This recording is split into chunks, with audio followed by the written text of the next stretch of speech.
Hello, Team Devils. My name is Jeff Chase, and also a big hi to Dr. Vizo. Today I'm going to be talking about the book that I chose for my leadership. It is Coactive Leadership, 5 Ways to Lead. The authors are Karen and Henry Kimsey House. The few objectives I'd like to go through today are the main principle of thought that the authors were trying to portray, the 5 areas of coactive leadership that it breaks down to, some wisdoms I found throughout the book, the scores that I broke down to talk about how the readability and other things were done in the book, and then a thought for you to take home today. The authors really tried to portray that the new leadership and thinking is that you are part of one of these 5 areas, or you're actually more than one of these 5 areas. You have coactive leader within, leader front, leader behind, leader beside, and leader in the field. You'll notice with the pictogram up there that the one in the middle kind of fits all of the areas. And I've got a brief description here that talks about it. Leader within is at the center of the model and is formed by the overlap of the remaining 4 areas. That is because the leader of the area within is both unique area of leadership and is also present in all other areas. This area is described as looking to take accountability for our world by accepting ourselves fully, which is the co-portion, and living our lives with honor and agreement with their personal values, which is the active part. The next one is leader in front. When we think of leader in front, we think of one and one only leader. But that's not always true. Being a leader in front is not about being the big boss or telling everyone what to do. It's about nurturing a connection with the people who are following them and holding them firmly to a clear direction and a resolution. The next one is leader behind.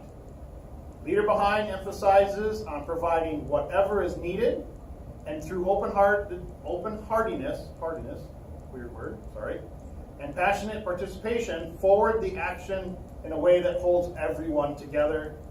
They are therefore the backbone of any organization. As I read the book, this one of all areas struck home with me. In the organization that I work for, I like working behind the scenes. That's where I do my best work at.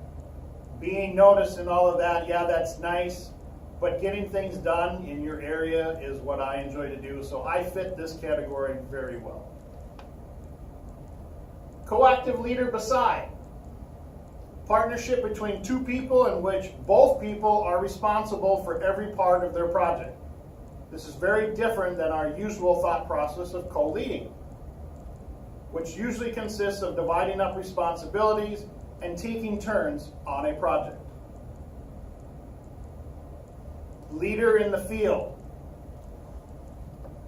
It's to make you think to slow down and expand your awareness so that we can access our mind's eye, our understanding, and have the bravery and promise to act on what we sense in ways that are innovative and new. 4 wisdoms. Coactive simply means being in action together. Leadership is shared at every level. Everyone has some capacity to be a leader within the 5 areas or seamlessly moving between the areas, possibly. And remember that participation is not the same as agreement as you are working with people. I'll share a story from the book that was brought up, and it had to do with this one here. Everyone has some capacity to be a leader. The story in the book, abbreviated, is the 1989 earthquake of San Francisco. Terrible problems all over the city, buildings falling down, massive traffic jams, people trying to get out of the downtown area, and a homeless man that normally sat on one of the corners in one of the high, heavy traffic areas decided to be a leader that day and stepped up and stood in the middle of the intersection that was very popular and busy and directed traffic. Now, was he asked by anybody to be a leader? No. He took it upon himself to take care of that intersection because he knew people had to get out of the city or out of that area.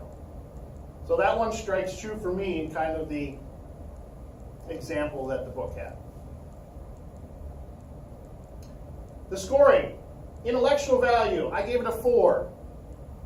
It engages as you read on, and it really pushes that leadership model to be true.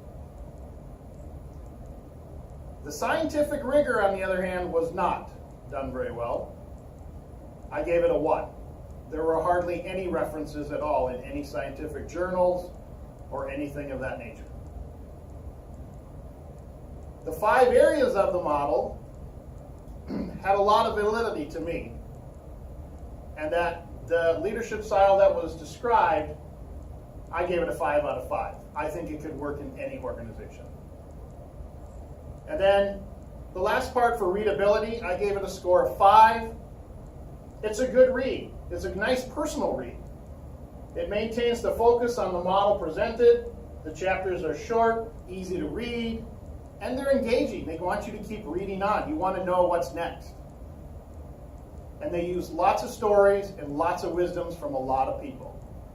So not much on the scientific side, like I said, but they had a lot of quotes and other references from a lot of people in the book. Last but not least, a thought to take home today.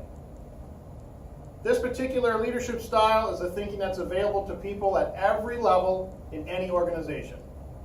The 5 styles create an environment of collaborative, inclusive, and founded in responsible leadership. We can lead from one or another of these areas at any time, but we more naturally inhabit one or the other. That makes sense. The experienced leader will develop themselves to the point of being able to transition from one area to another very seamlessly. Hope you understood a little bit about this book, and thank you for your time. Have a good night.